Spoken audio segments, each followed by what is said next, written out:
Micrófono. Sí, estaba muteado. ¿Algo más? Eso, ¿no? Vale. Sí, gracias.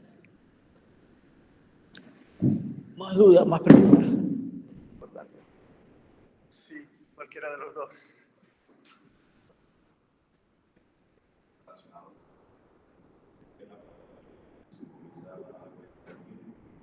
Se utiliza algo llamado Nearly.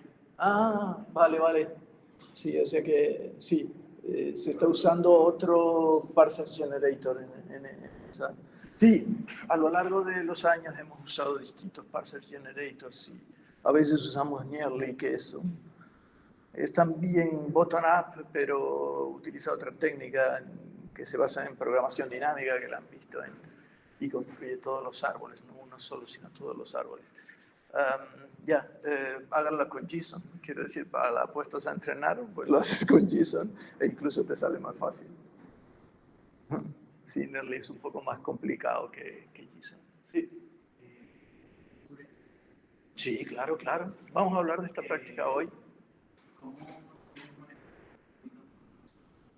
Sí. En la práctica anterior suponemos que era un ámbito global y hacemos un análisis de un ámbito global. Bueno, gracias Roberto. Lo que pasa es que me da miedo de que algunos ni se lo han mirado. Tú ya obviamente estás trabajando y lo estás intentando, con lo cual ya me estás haciendo una pregunta sobre cómo hay que hacerla, que es muy pertinente, que es sobre los ámbitos. ¿De acuerdo? O sea que volveré te he contestado la incidencia y hablaremos sobre eso a lo largo de hoy si da tiempo, ¿vale? Porque efectivamente en esta práctica, vámonos ya directamente a la descripción de la práctica. Espero que hayan podido sobrevivir a la anterior con los casos que fuimos de tiempo. Y en esta práctica es incluso más trabajosa. De hecho, ahora mismo tengo mis dudas acerca de los tempos con respecto a esta práctica, porque tienen el examen mañana. Y es más trabajosa porque vamos a introducir las funciones, ¿vale? O sea que ahora aparecen las funciones, ya aparecieron las variables, pero era un solo ámbito global, y ahora aparecen las funciones, y una de las cosas que complican las funciones, que es por la que pregunta Roberto, es que ahora ya no tienes un ámbito, sino que tienes muchos ámbitos, tienes tantos ámbitos como funciones tengas, y si una función anida a otra función, y esa anida a otra función, tienes toda una secuencia de ámbitos, ¿no? El ámbito local a la función, porque nuestro lenguaje es igual que todos los lenguajes, el ámbito local a la función, el ámbito de la función a la que la anida, que es un ámbito padre. Fíjense que es una relación jerárquica. Es decir, el ámbito tiene un ámbito padre y el ámbito padre y tiene un ámbito abuelo, etcétera, etcétera, hasta el ámbito global que no tiene padre. Entonces su padre es nulo. ¿Se ve? Por lo tanto, digamos que lo que antes era como una especie de estructura simple de mapa, ahora no, ahora es una especie de lista de mapas, ¿de acuerdo? Es una lista de mapas donde o un árbol de mapas, si se quiere ver, es casi un árbol de mapas, ¿de acuerdo? Depende de cómo lo quieras mirar, si quieres mirar todo el contexto, pero en cada momento tienes un padre y ese padre tiene un padre. Bueno, lo que queremos hacer es esto. ¿Se ve bien? Aumento un poquito. Es decir, es la misma calculadora, pero ahora vamos a introducir una sintaxis para las funciones. O sea que van a tener que meter una regla para que exista el concepto de función. Todas nuestras funciones van a ser anónimas en el sentido de que después de la palabra fun, que indica que va a haber una función, no vamos a poner fun chuchu, sino como se la asignas a una variable, ya para llamarla vas a llamar a la variable a la que fue asignada. ¿De acuerdo? ¿Se ve? O sea que fun A, fun recibe un parámetro A, y ahora dentro de la función escribes una expresión, pones unas llavitas abrir y unas llavitas cerrar, como siempre, como suele ser en los lenguajes. Vamos a seguir un esquema más o menos tradicional. Y aquí pones una expresión separada por comas, que ya la teníamos, la coma era un operador binario, pues aprovechemos. ¿Se ve? Y no vamos a poner sentencia return, que la podríamos poner, pero no la vamos a poner, sentencia return. Simplemente la última expresión evaluada, digamos que por ahora vamos a seguir esa política de la última expresión evaluada es el valor asociado. Luego, en cierto modo, se retorna automáticamente la última expresión evaluada. ¿Vale? De manera que aquí lo que se retornaría es el resultado de 3i por x. X se hace igual a más 2i y se devuelve 3i por x. Y entonces cuando llamamos a f de 4, pues se hará la operación y este print b imprimirá lo que tenga que imprimir. ¿Se entiende hasta ahora? Ahora, aquí hay una x global y hay una x local. Porque, digamos que seguimos con la misma política que decidimos, claro, en la práctica anterior. Es decir, la primera inicialización, la primera asignación es la declaración de la función, es el let, es el declaro la variable, y las posteriores son asignaciones normales, digamos a la rule. Y eso significa que esta x, aquí cada vez que se entre en una función se va a crear un ámbito, y aquí es donde viene la pregunta de Roberto, es decir, ahora ya no tengo un ámbito global, sino que tengo el ámbito local a la función, y ese ámbito local a la función hereda o tiene como padre al ámbito global, ¿de acuerdo? Y esta x oculta esta x, de manera que la x no, esta asignación de la línea 3 no afecta a esta x, es otra x, es este print de x así. Yes. ¿Sí? ¿Se entiende, no? Y entonces, claro, surgen varios problemas, es decir, fíjense que para esta práctica van a tener que poner reglas en la gramática. ¿Qué reglas hay que poner en la gramática? Pues una regla para declarar las funciones, ¿vale? Que tiene que seguir esta sintaxis, ¿sí? ¿Se ve? Y luego tienen que poner una regla también para las llamadas a función. ¿Sí? ¿De acuerdo? En cuanto a la regla, ya que estoy hablando de sintaxis, en cuanto a la parte de la función no hay mucho problema, en el sentido de que, vámonos a alguna solución. Apuntes, ¿no? Function solution. Esta es del año pasado, quizás no coincida con algunas de las cosas que quiero que hagan este año. Y esto sería aquí, scope. Sí, es donde estoy. No quiero eso, quiero la gramática. Vale, y entonces, esta es la idea, ¿no?, de la gramática. ¿Se ve bien ahí? ¿O hay que hacerlo un poco más grande?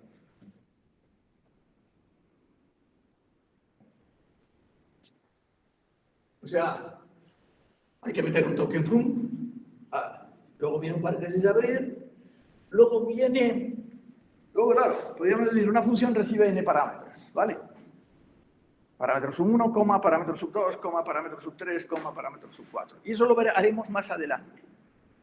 Pero ahora, por razones de diseño, si quieren, y no quiero entrar tampoco en mucho detalle, vamos a hacer funciones que solo tienen un parámetro o 0 parámetros. ¿De acuerdo? O sea, lo vamos a simplificar y es o 0 parámetros o un parámetro.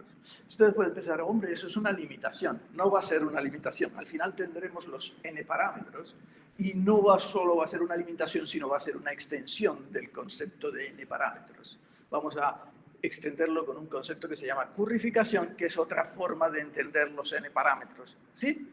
Entonces, digamos que vamos a empezar por un solo parámetro y por eso es que en la línea 63 he puesto, claro, ¿qué puede ir en la parte de parámetros?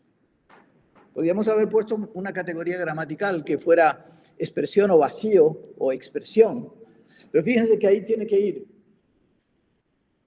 O sea, cuando tú declaras una función, lo único que puede aparecer son identificadores. Dices functions y dices en JavaScript function chuchu, abro paréntesis, A, B, C. ¿De acuerdo? Pero como solo permitimos uno, o va uno o no va nada. ¿De acuerdo? Luego la regla aquí es id or empty, ¿vale? Donde el id or empty, yo siempre lo suelo declarar así. Id or empty esta sería la... No se fijen ahora en las reglas semánticas, enseguida vamos a las reglas semánticas, pero id or empty sería eso. O eres empty o eres id. ¿De acuerdo? Fíjense que la forma en la que en JSON dices empty es no escribiendo nada en la regla. O sea, la regla se queda vacía. Y eso es, como dice, no me sale, produce fácilmente que te despistes, porque como está vacía, no te das cuenta y puedes llegar a tener un montón de conflictos. De manera que yo siempre, cuando está vacía, pongo un comentario ahí diciendo empty, para que se lea claramente que esta regla es vacía, para que lo pueda el lector entender que esa regla es vacía. Y la suelo poner la primera. No sea que hayan 40 reglas y tengas que buscar, porque la regla empty siempre es muy importante, afecta mucho a la gramática, ¿de acuerdo? Al lenguaje, a cómo es la expresividad del lenguaje. De manera que la primera se comenta y o es empty o es ¿de acuerdo? Claro, sin decir, efectivamente, si quieren, la regla semántica, por ahora, lo que estamos diciendo es que vamos a construir un identifier. Y si es empty, pues ahí no hay nada. Fíjense que, bueno, ya que estoy hablando ahí la idea aquí es que si ha sido empty, si así, como lo que estamos construyendo es la lista de argumentos para la lista de parámetros. Me he expresado muy mal. Me he expresado como ustedes lo hacen, ¿de acuerdo? Vamos a ser críticos. No es lo mismo argumento que parámetro, ¿verdad? ¿Qué es un parámetro? Un parámetro es lo que se declara cuando declaras la función. Tú dices función. Bueno, si es lo que sea, X, Y, Z, ¿de acuerdo? En JavaScript, en un lenguaje X, Y y Z son parámetros, ¿de acuerdo? O sea que expresémonos bien. Cuando se llame esta función, vamos a suponer que esta función es f. Cuando se llame la función f con 3, 8, 2 más a, 3, 8 y 2 más a son argumentos. Argumentos son las expresiones. Fíjense que a nivel de categoría gramatical son cosas distintas. Aquí son identificadores. ¿De acuerdo? La sintaxis es completamente distinta aquí que aquí. Aquí puedes poner cualquier expresión, ¿sí? Por cierto, fíjense en un detalle. Como en nuestro lenguaje hemos puesto el operador de coma, si ese fuera nuestro lenguaje, si eso fuera la calculadora, ¿qué pasaría con f de 3,8,2 más a, con tal y como la tenemos definida ahora? Que es una única expresión, es un único valor, es lo que dé 2 más a, porque 3,8 es 8, 8,2 más a es 2 más a. Luego la función ahí solo se estaría llamando con un argumento. ¿Se ve? Luego, nosotros tenemos un conflicto sintáctico porque le dimos el valor. Por cierto, JavaScript tiene también la coma. Pero realmente lo que hace JavaScript es definir la gramática y la mayor parte de los lenguajes de manera que dices, cuando me declaras una función o cuando me llamas una función, ahí la coma deja de ser la coma. ¿De acuerdo? Ahí la coma pasa a ser separador de parámetros. Y entonces hay dos papeles para la coma, como separador de parámetros o de argumentos, y la coma como operador normal. De hecho, en JavaScript lo puedes usar la coma como operador normal, pero tienes que poner la expresión entre paréntesis. Y si la pones entre paréntesis, se pone una coma ahí, vuelve a ser la coma operador. ¿Se ve? Luego tenemos, digamos, que estamos en idorempty y estamos construyendo, estamos parseando, hemos visto la palabra fun, en nuestro caso es la palabra fun, ¿de acuerdo? Este x, y, z no tendría sentido, porque en nuestro caso todo lo más que puede tener la función es un parámetro, ¿sí? Y entonces vemos el paréntesis y vamos a ver ahora qué hacemos con la x. Y lo que estamos diciendo es básicamente vamos a construir siempre un array, ¿vale? Vamos a construir siempre un array porque va a ser el array de parámetros. Porque ya sabemos que en los árboles de JavaScript, que queremos crear los árboles de tree o httypes, que son el mismo, de acuerdo, queremos crear una lista de parámetros porque en esos árboles aparecen como lista de parámetros, ¿vale? Luego, volviendo aquí a cómo definimos la función,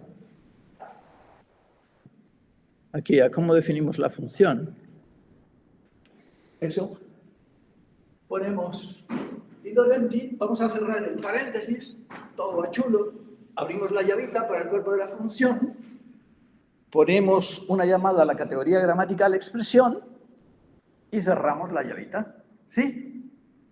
Ahora, la pregunta es, ¿no tendría que, ya que solo va después de la... Bueno, hay muchas preguntas, pero si he decidido esa sintaxis de la línea 63, hemos decidido esa sintaxis, ¿por qué la sintaxis no podría el profesor haber puesto, o ustedes mismos decir, bueno, mira, mi sintaxis va a ser el token foo, el paréntesis, y empty, el paréntesis cerrar, y luego una expresión, porque total, ¿para qué la encierras entre llaves? Si es una sola expresión. Claro, no estamos limitados, aunque pongamos una expresión, no estamos limitados a una expresión, porque como ya sabemos, ¿qué pasa? Que tenemos la coma, y entonces una expresión son infinitas expresiones. ¿Se ve? O sea que ahí hemos puesto una son 40. ¿Sí? Pero soy yo.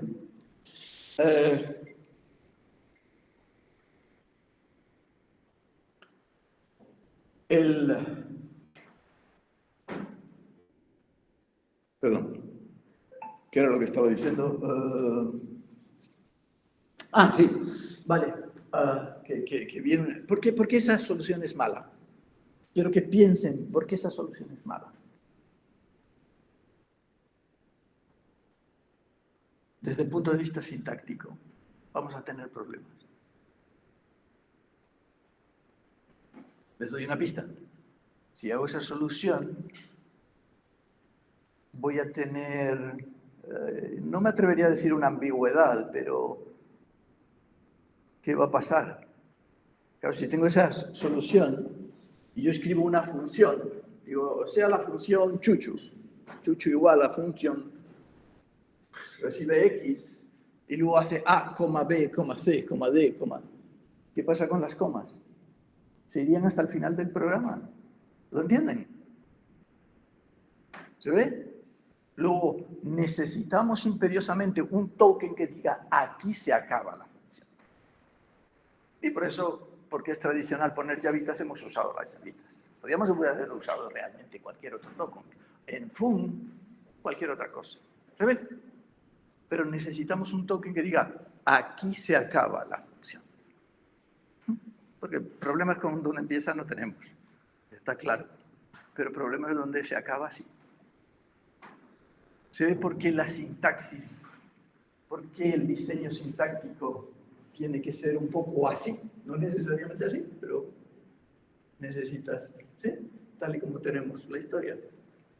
Vale, entonces esto con respecto a la sintaxis de cómo vamos a hacer las funciones y por supuesto, de alguna manera vamos a tener que tener algo que diga, mira, me construyes el árbol, claro, $i_, que está ahí, en la parte semántica, ¿qué va a ser ahora? Lo acabamos de ver. ¿Qué va a ser $i_? $i_, es un array. ¿Lo ven? Ahí. Es un array. Y es un array vacío. Si es un array vacío, ¿qué significa? Esta función no recibe parámetros. Si es un array que tiene un nodo identificador, es esta es una función que recibe un parámetro. ¿Vale? ¿Hasta aquí bien? Fíjense que desde el punto de vista sintáctico, léxico, etc., bueno, por supuesto, tenemos que ir al analizador léxico, meter el token fun, meter la llavita abrir, la llavita cerrar, cositas así, pero no es mucho, es poca, no es el problema principal, ¿no? Y luego está el hecho de que introducir funciones implica introducir las llamadas a funciones. Las funciones no sirven de nada si no se pueden llamar. ¿De acuerdo? Luego tenemos que meter una sintaxis para llamar a las funciones. ¿Sí? ¿Y cómo se llaman a las funciones? Pues es facilito. Pones el identificador de la función, abres un paréntesis, en medio que va una expresión o nada, porque también es correcto. O sea, las llamadas son así. Las llamadas, está claro, son cosas como f de 2 o g de nada. ¿Sí? ¿Se ve? Y esa sería una sintaxis muy simple. Pero nosotros queremos, un hecho fundamental de nuestra calculadora es que queremos que sea una calculadora funcional. Es decir, que las funciones puedan retornar funciones y recibir como argumentos funciones. ¿Sí? O sea que el valor retornado por f de 2 es una función. Claro, entonces, ¿cómo llamaría yo a la función retornada por f de 2 en el caso de que la función f retorne una función? ¿Se entiende? Por ejemplo, volviendo a los apuntes, aquí el siguiente ejemplo. Bueno, esto es sobre la traducción que queremos, ahora vuelvo enseguida sobre este. Pero supónganse que definimos este ejemplo. Sum es una función que recibe n y retorna una función que recibe x.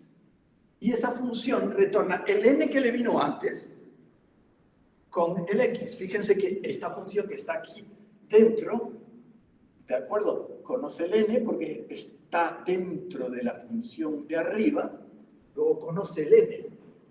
¿Se ve? Eso es, ¿cómo se llama eso en programación? Ese concepto de que una función creada dentro de un ámbito recuerda el ámbito. ¿Conocen ese concepto en programación? Cuando tú creas dinámicamente una función. Es cierto, eso en C no se puede, ni en C++. Bueno, en C++ algo hay, pero no lo sé exactamente, sí. Pero ha habido intentos. Pero el hecho es que aquí en lenguajes como Python, como Ruby, como JavaScript, tú creas las funciones dinámicamente.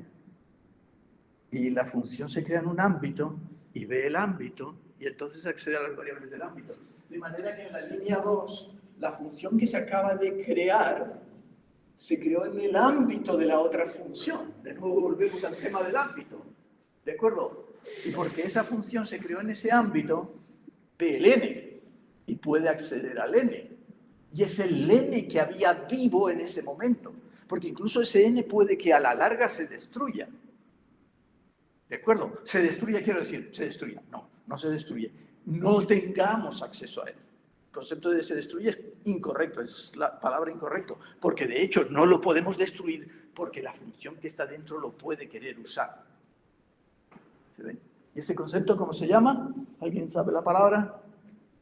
Ese concepto se llama clausura. ¿De acuerdo?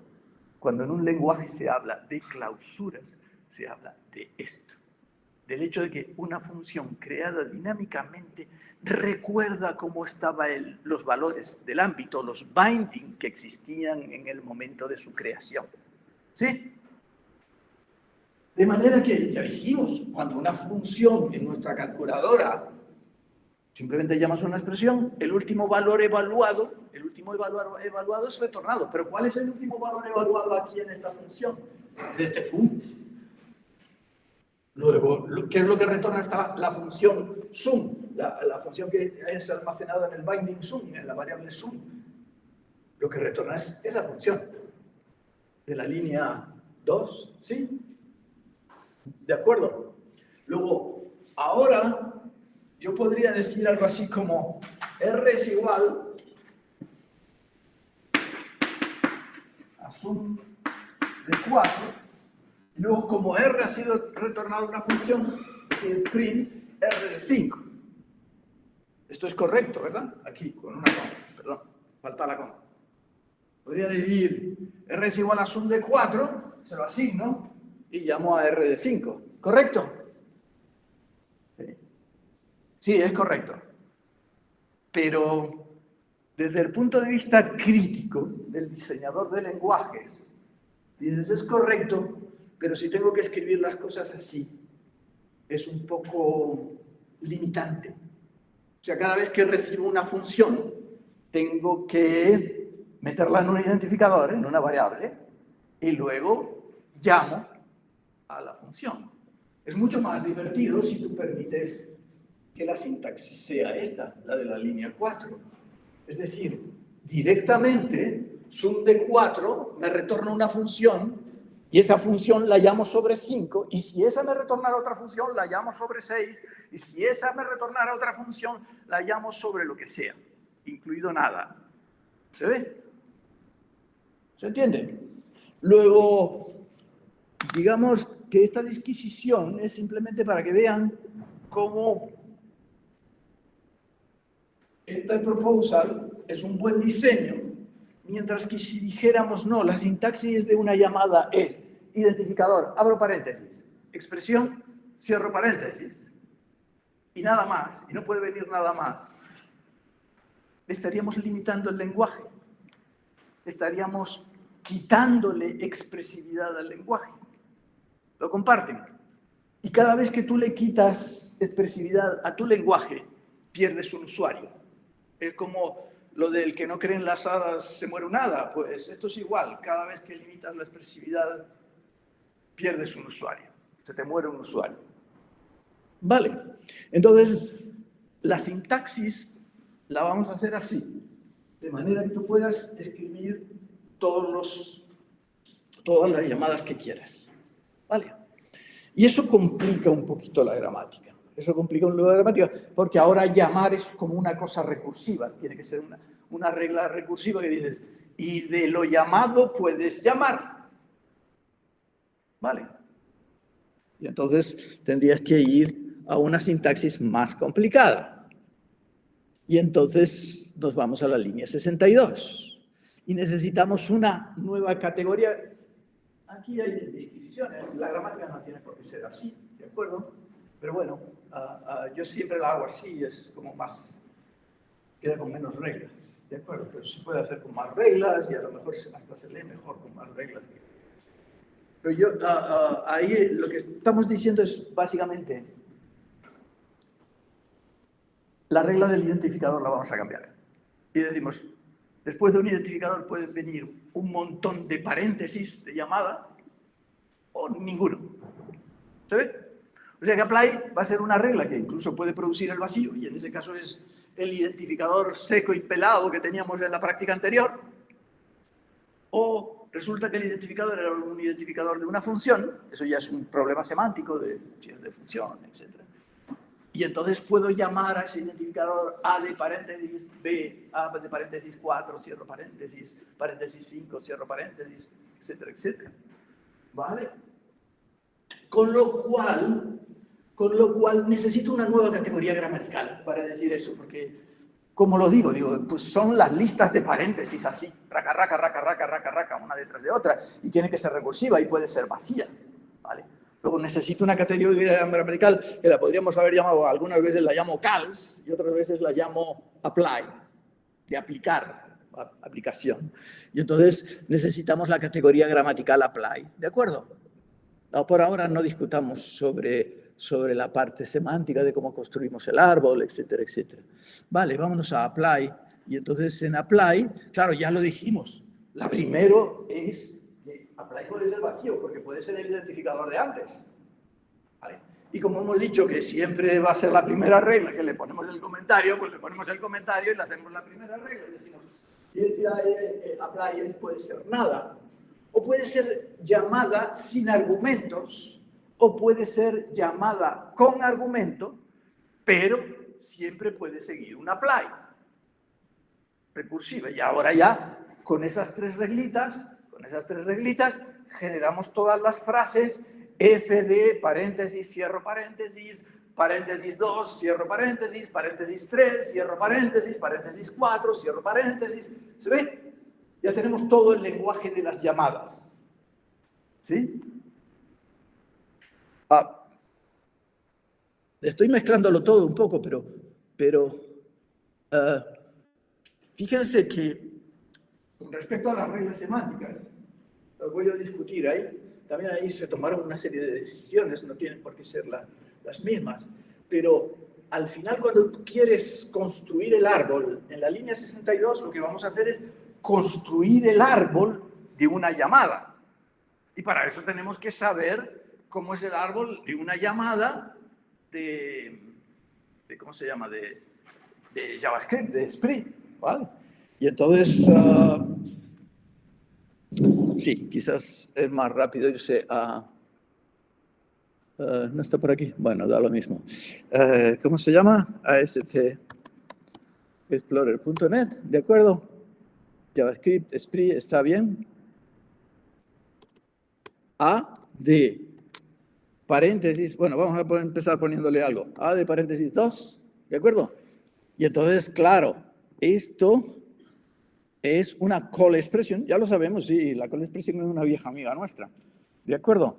Que tiene el callee, que es un identifier, y tiene los arguments, que es como se llama, que contiene en este caso el literal 2, ¿de acuerdo? Pero es que nosotros queremos una cosa como esta.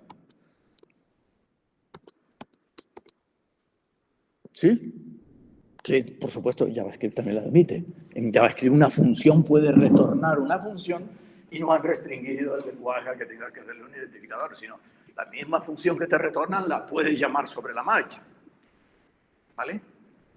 Entonces, claro, es que ahora se te monta un pollo. Porque como se te monta un pollo, porque tienes una call expression que tiene dentro una call expression que tiene dentro una call expression. ¿Se dan cuenta? O sea, ahora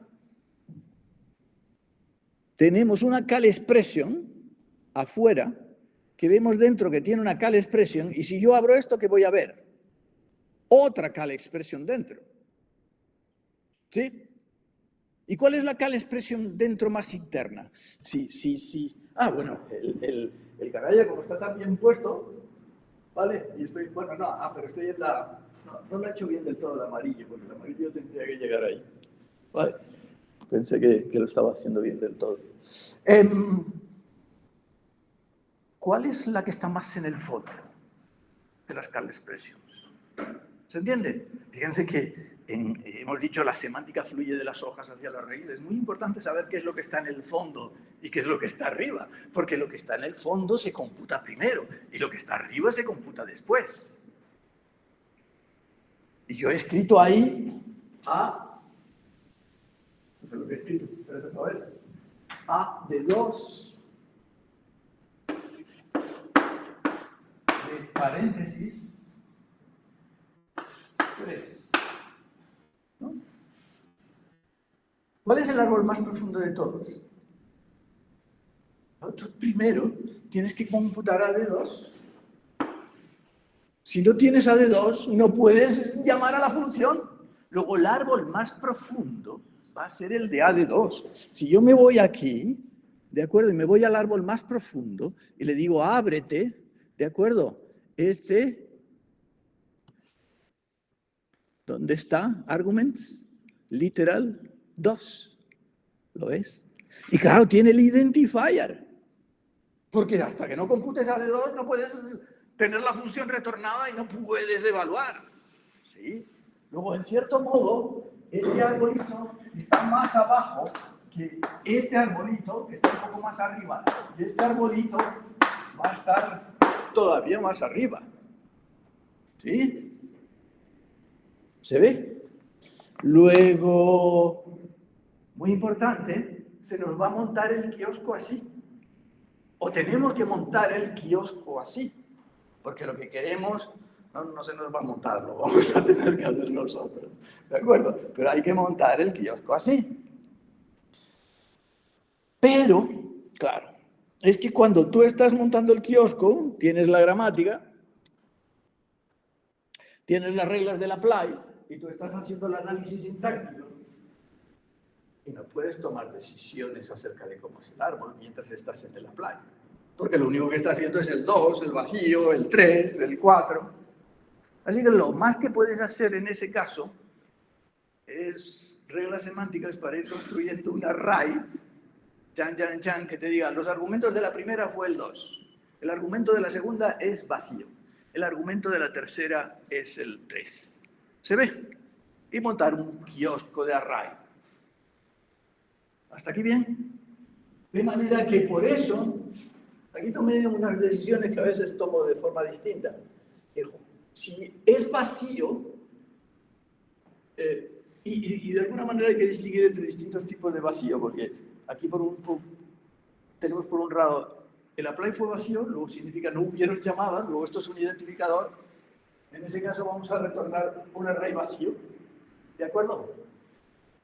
Si es una llamada vacía, vamos a retornar un array que tiene el elemento null dentro. ¿De acuerdo? Eso es lo que vamos a hacer. y lo vamos a concatenar al array primero, ¿vale? A lo que ya teníamos antes. Y si tiene una llamada, pues hacemos un array con la expresión y lo concatenamos al apply. De manera que lo que se va a montar es una especie de kiosco de array. Bueno, lo podemos ver, vamos a ver. Vamos a meter aquí un console log. Simplemente, ¿dónde tengo que poner el console log para ver cómo se está montando el array? Pues fíjense que yo solo puedo construir el árbol cuando sé cuál es el identificador. Es decir, que hasta que el árbol no ha ido subiendo, el árbol de apply, tucu, a nivel semántico, llego al identificador, no tengo controlado cómo montar todo el árbol. ¿Vale? Luego, de alguna manera, tengo que irme al apply, que se monte este kiosco. Y aquí lo que vamos a hacer es un console log. Vamos a poner un console log de $id y coma $apply. Esto lo he dicho, ¿no? Que en vez de poner $1 y $2, puedes también poner $id y $apply. Lo he dicho en algún momento, me parece. Vale. Y vamos a hacer un process.exit 0 y vamos a parar el programa aquí. Simplemente lo único que queremos es ver cómo se va a montar el kiosco con estas reglas, ¿de acuerdo? Para ver el array, cómo se ha montado. Entonces vamos a hacer esto. Vamos a crear un ejemplo, a ver si aquí hay un... Ah, fastidio. Claro, no mantengo la coherencia a veces entre unos años y otros. Bueno, pues aquí en test data input o casi que ya me apetece, casi que lo que me pide el cuerpo es meter la carpeta examples. De acuerdo, y en la carpeta examples voy a meter llamada. Espérate, ¿dónde estoy? Aquí. Aquí sí. Oh, soy tonto del... Examples. Y esto llamada calls, vamos a llamarlo calls .calc, ¿no? Y simplemente vamos a escribir, ¿qué fue lo que escribió? AD, bueno, da lo mismo. AD2 de paréntesis 3, ¿no? Este sería el ejemplo que tenemos en la pizarra, ¿sí? Y ahora, ¿qué tenemos que hacer? npm run compile o build, no sé muy bien en esta como, ¿vale? Build llama compile y ya tenemos la gramática y tendremos por ahí bin calc, vete a saber, como es, -h, -v, simplemente el nombre del fichero, ¿no? Examples calls, ¿no? Y fíjate la pinta que tiene. Esto sería, nos ha salido, hemos impreso el identificador primero, ¿vale? ¿De acuerdo? Nos sale la A. Fíjense que nos sale la A y no un nodo A. Atentos a los detalles. ¿Por qué sale una A y no el nodo A? Y no, ¿se entiende? Y no el nodo identificador que contiene la A. ¿Vale? A veces voy y me salto 4 frases en una. Y claro, ¿por qué? Porque este id, ¿de dónde viene? Viene del analizador léxico. Y el analizador léxico no ha construido ningún nodo. Luego lo que tenemos como valor semántico asociado al token id es el value del token id. A. ¿Sí? Luego, ojito que tenemos que todavía construir el nodo del id. ¿Sí? ¿Se ve? Y luego, claro, se han aplicado las reglas del apply, del apply, que tal y como están, pues están como están, ¿vale? Y lo que sale es efectivamente una raya, o sea que por lo menos, y dices, oh, pues sí, tienen muy buena pinta, ¿vale? Porque hemos construido un nodo cal expression, ya estamos montando el kiosco bien, porque estamos, fíjate que, claro, se ha montado el kiosco bien porque el E de aquí, era un call expression, etcétera, etcétera. Luego, pero fíjense cómo, no se ve. De acuerdo, necesitaríamos un inspect para ver cuál es el cuál. Pero, ¿en qué orden se están montando? ¿Alguien sabe? Podría poner un inspect para verlos. ¿En qué orden se están montando? Sí, de izquierda a derecha, exactamente. De izquierda a derecha, ¿no? Entonces, efectivamente, digamos que vamos a tener que coger ese array y montarlo bien para que se hunda. Y la de la izquierda tiene que quedar más abajo que la de siguiente. Y la siguiente va a quedar como padre de la siguiente y esta como padre de la anterior. ¿Vale? ¿Sabes? Entonces, al final salen 4 líneas de código, pero es un código recursivo o con un bucle, pero lo vas a tener que pensar de esas líneas que son un poco intensas. ¿Sí? Vale. Bien, esto con respecto, volvamos a la práctica. Esto con respecto a la sintaxis, o sea, todavía no hemos entrado en el problema del ámbito porque solamente estamos discutiendo temas sintácticos. ¿De acuerdo? Como retornan funciones, tenemos que implementar la parte casi de implementar la función es trivial, bueno, trivial entre comillas, comparado con la llamada no, vamos a sudar un poco más y vamos a tener, bueno, la idea general es esta, sí, que también esto me lo salté. La idea es que cuando veamos esto que está allá arriba, claro, como sum, ¿qué variables globales hay en ese programa? En ese programa, print es una palabra reservada, no es una variable, en cierto modo. Hay la sum y r. Sum y r son del ámbito global, luego tendrán que ser declaradas en el ámbito global, ¿de acuerdo? Y aquí, hombre, lo que pasa es que también es medio tonta, porque solo tienes el parámetro n, ¿vale?